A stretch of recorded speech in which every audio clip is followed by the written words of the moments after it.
Hello everyone, welcome to Bluebell online study. Friends, आज discuss करेंगे important personality, customs and traditionals और folk song and folk dance.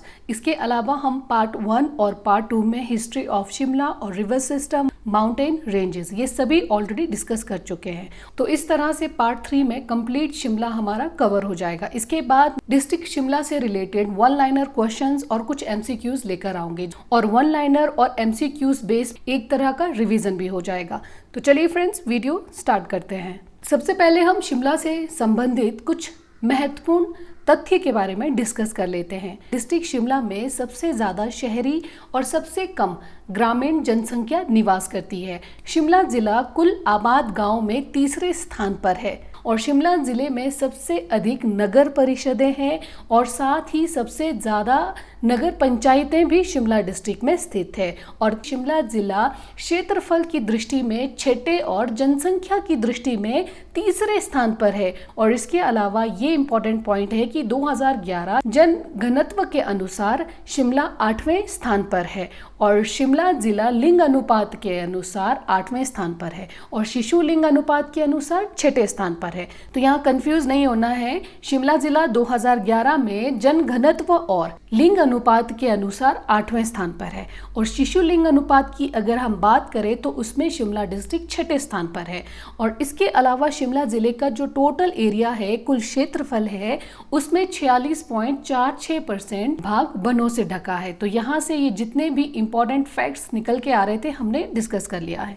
इसके बाद अब हम महासू और शिमला जिले का गठन, इसके बारे में डिस्कस करते हैं। तो यहाँ से भी बहुत सारे इंपॉर्टेंट पॉइंट्स निकल कर आते हैं। सबसे पहले महासू जिले का गठन किया गया था 15 अप्रैल 1948 ईस्वी को और महासू जिले का गठन जब किया गया था उस समय शिमला की 26 पहाड़ी रियासतों को मिलाकर महासू जिले का गठन किया गया था 15 अप्रैल 1948 को। और उसके बाद संजौली को कोटखाई, कोटगढ़ और भरोली के बदले 1950 ईस्वी में पंजाब में मिला दिया गया था। तो तीनों जगह का नाम याद रखना है, इन्हें 1950 ईस्वी में पंजाब के साथ मिलाया गया।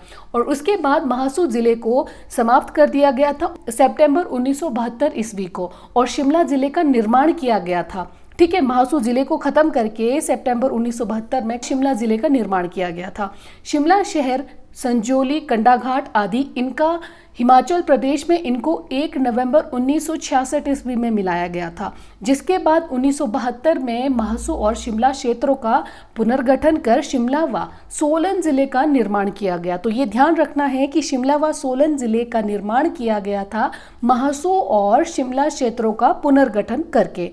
तो यहाँ से आई होप कि सभी पॉइंट्स क्लियर हो गए होंगे।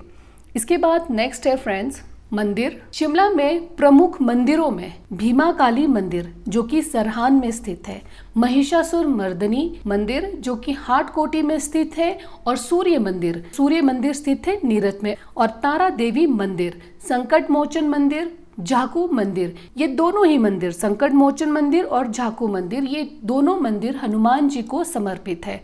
उसके बाद कालीवाड़ी मंदिर, ये सभी मंदिर शिमला डिस्ट्रिक्ट में स्थित है। तो ये सेपरेटली ध्यान रखना है क्योंकि सेपरेटली क्वेश्चन पूछा जाता है कि भीमा काली मंदिर कहाँ स्थित है, तो प्रॉपर लोकेशन पता होना चाहिए। ये शिमला के सरहान में है और महिषासुर मर्दनी मंदिर ये शिमला के हाटकोटी में स्थित है और खासकर सूर्य मंदिर, बहुत सारे एग्जाम में सूर्य मंदिर रिपीटेड क्वेश्चन है, ये स्थित है नीरज में। इसके बाद हम बागवानी के बारे में डिस्कस कर लेते हैं। शिमला के मशोबरा में सबसे पहले 1887 ईस्वी में पहला बगीचा लगाया गया था। मोस्ट आईएमपी पॉइंट है फ्रेंड्स ये कि शिमला के मशोबरा में सबसे पहले 1887 ईस्वी में पहला सेब का बगीचा लगाया गया और शिमला जिले के कोटगढ़ में 1918 ईस्वी में सैमुअल इवॉन्स स्टोक्स ने अमेरिकी किस्म के सेब लगाए थे। और यहाँ से ये दोनों ही पॉइंट बहुत इंपॉर्टेंट है। सबसे पहले 1887 ईस्वी में मशोबरा, शिमला के मशोबरा में सबसे पहले सेब का बगीचा लगाया गया था। दूसरा इंपॉर्टेंट पॉइंट ये है कि शिमला जिले के कोटगढ़ में 1918 में सैमुअल इवॉन्स स्टोक्स ने अमेरिकी किस्म के सेब लगाए थे। तो अमेरिकी किस्म के सेब के बारे में पूछे तो ये लगाया था सबसे पहले सैमुअल इवॉन्स स्टोक्स ने। लोकेशन की बात करें शिमला जिले के कोटगढ़ में। और अगर सिंपली ऐसा क्वेश्चन पूछा जाए कि सबसे पहले शिमला जिले में सेब का बगीचा कहाँ लगाया गया, सबसे पहले सेब का बगीचा लगाया गया था 1887 ईस्वी में शिमला के मशोबरा में। तो ये दोनों ही पॉइंट बहुत इंपॉर्टेंट है। इसके बाद हम शिमला डिस्ट्रिक्ट के अर्थव्यवस्था के बारे में डिस्कस कर लेते हैं। शिमला जिले में ज्यूरी में भेड़ प्रजनन केंद्र स्थापित है। इसकी स्थापना 1965 में की गई थी। इसके अलावा शिमला जिले में जो जल विद्युत परियोजना है उनके बारे में भी डिस्कस कर लेते हैं। आंध्रा जल विद्युत परियोजना, सवाड़ा कुंडू जल विद्युत परियोजना, ये दोनों ही परियोजनाएं शिमला डिस्ट्रिक्ट में स्थित है। शिमला जिला सबसे ज्यादा आलू का उत्पादन करने वाला जिला है और आलू उत्पादन के साथ साथ शिमला जिले में सबसे ज्यादा सेब, चेरी और आलमंड का भी उत्पादन किया जाता है। शिमला जिला नाशपाती और कीवी के उत्पादन में दूसरे स्थान पर है। शिमला जिले के पाशी का मतलब हो गया पांडव और साठी मतलब कौरव, इनके बीच ठोडा खेल खेला जाता है। तो ये सेपरेटली ध्यान रखना है, क्वेश्चन पूछा जा सकता है ठोडा खेल कहाँ खेला जाता है, तो ये खेला जाता है शिमला जिले में। पाशी और साठी इन दोनों का भी ध्यान रखना है। पाशी बोला जाता है पांडव को, साठी बोला जाता है कौरव को। उसके बाद नेक्स्ट है शिमला डिस्ट्रिक्ट से इंपॉर्टेंट पर्सनालिटी है, उनके बारे में डिस्कस कर लेते हैं। ठाकुर रामपाल जी का जन्म 7 जुलाई 1929 ईस्वी को हुआ था शिमला डिस्ट्रिक्ट में और ठाकुर रामपाल जी की मृत्यु हुई थी 6 जुलाई 2002 में। उस समय ठाकुर रामपाल जी की आयु 72 वर्ष की थी। ठाकुर रामपाल जी 1977 ईस्वी में हिमाचल प्रदेश के दूसरे मुख्यमंत्री बने। अगर कंप्लीट डेट की बात करें कि कौन सी डेट को बने थे, 28 जनवरी 1977 से लेकर 30 अप्रैल 1977 तक। तो इस तरह ठाकुर रामपाल जी हिमाचल प्रदेश के दूसरे मुख्यमंत्री बने। वे 1983 ईस्वी में आंध्र प्रदेश के राज्यपाल भी बने और ठाकुर रामपाल जी एकमात्र ऐसे व्यक्ति हैं जो राज्यपाल और मुख्यमंत्री दोनों बनने वाले एकमात्र हिमाचली हैं। तो ध्यान रखना है कि आंध्र प्रदेश में बने थे राज्यपाल और मुख्यमंत्री बने थे 28 जनवरी 1977 से लेकर 30 अप्रैल 1977 तक। ये सभी पॉइंट्स आई होप कि ठाकुर रामपाल जी के बारे में क्लियर हो गया होगा। उसके बाद दूसरे इंपॉर्टेंट पर्सनालिटी हो जाते हैं स्वर्गीय श्री वीरभद्र सिंह जी।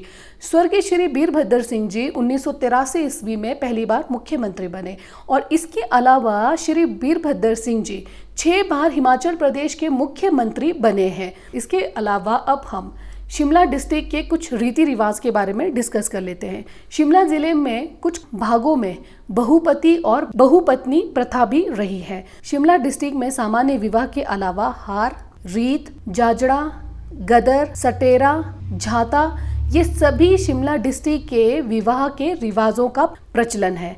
उसके बाद नेक्स्ट हम बोलियां डिस्कस करते हैं शिमला डिस्ट्रिक्ट के। शिमला में बोली जाने वाली बोलियों में क्योंथली, बघाटी, हिंडूरी, बरहाडी, शोराचली, किरणी, कोची, सिराजी, बिशाऊ, बुशहरी, ये सभी शिमला डिस्ट्रिक्ट में बोली जाने वाली बोलियां हैं। इसके बाद हम लोक गीत और लोक नृत्य के बारे में डिस्कस कर लेते हैं। शिमला के लोक गीतों तथा लोक नृत्यों में नाटी, माला, छिड़कू, विरसू, ठोडा, हुंडक आदि नृत्य शामिल है। इसके बाद फ्रेंड्स अब हम नेक्स्ट स्लाइड में देख लेते हैं वेशभूषा और आभूषण के बारे में। शिमला डिस्ट्रिक्ट में सर्दी और गर्मियों में अलग अलग प्रकार के पारंपरिक वस्त्र को पहनने का रिवाज है। आमतौर पर सर्दियों में ऊनी कपड़े पहने जाते हैं। पुरुषों द्वारा पहने जाने वाले वस्त्रों का नाम हम डिस्कस कर लेते हैं। टोपी, अम्बू टोपी, किश्तीदार टोपी, बुशहरी टोपी, मफलर, कमीज, बास्केट, गोंछा, सूथन मतलब ऊनी पजामा और लोहिया, चोगा, लिया, पांठने आदि। तो ये सभी पुरुषों के द्वारा पहने जाने वाले वस्त्रों के नाम है। इसके अलावा पुरुषों के द्वारा आभूषण भी कैरी किया जाता है, उनके बारे में भी डिस्कस कर लेते हैं। द्रोटू, धगले, जीरी, कलगी, ठाडड़ी, चैन, कंगन, अंगूठी आदि। उसके बाद अब हम स्त्रियों द्वारा पहने जाने वाले वस्त्र के बारे में डिस्कस कर लेते हैं। धाटू, ये सर पे लगाते हैं लेडीज है, उसे धाटू बोला जाता है। जग्गा, सदरी, अचकन, कोट, रेजटा, बास्केट, गाची जो कमर में बांधते हैं उसे बोला जाता है। रेस्टा, ये एक तरह का गाउन टाइप में होता है और बास्केट ये बाहर से लगाते हैं, हाफ स्लीप का होता है, उसे बास्केट बोला जाता है। और गरारा, पानी आदि। ये सभी स्त्रियों के वस्त्र हैं। और आभूषण के बारे में डिस्कस कर लेते हैं। चाक सर पे लगाया जाता है, टीका इसे भी, और कनवाले, कंताली, कांटे ये कान में लगाया जाता है, बाली टाइप में होता है, इसे कांटे कहा जाता है। और मुगड़ी, डंडी, तुंगल, ब्रागर, ब्रागर भी साइज में बड़ा होता है, बाली से थोड़ा बड़ा होता है साइज में, उसे ब्रागर कहा जाता है। ये मोस्टली गोल्ड का बना होता है। नथ ये नाक में लगाते हैं, कंठी ये गले में लगाते हैं, और दोसुरु, जंतर, पाथामुंडी, अंगूठी, बिच्छू ये पैर में लगाते हैं, और पजेब ये पायल है, और पोलड़ी इत्यादि ये सभी आभूषणों के नाम हैं स्त्रियों के। यहाँ तक फ्रेंड्स हमने कंप्लीट शिमला डिस्ट्रिक्ट के बारे में डिस्कस कर लिया है। इसके बाद सेपरेटली शिमला डिस्ट्रिक्ट का वन लाइनर और MCQs क्वेश्चन लेकर आऊंगी। उससे ये फायदा होगा कि जो थ्योरी हमने कंप्लीट किया है उसका रिवीजन भी हो जाएगा, और दूसरा बेनिफिट ये रहेगा कि उससे हमें ये आइडिया मिल जाएगा कि किस तरह से एग्जाम्स में क्वेश्चन पूछे जाते हैं। आई होप वीडियो आपको पसंद आया होगा। वीडियो को लाइक और चैनल को ज़रूर सब्सक्राइब कीजिए। Thank you so much.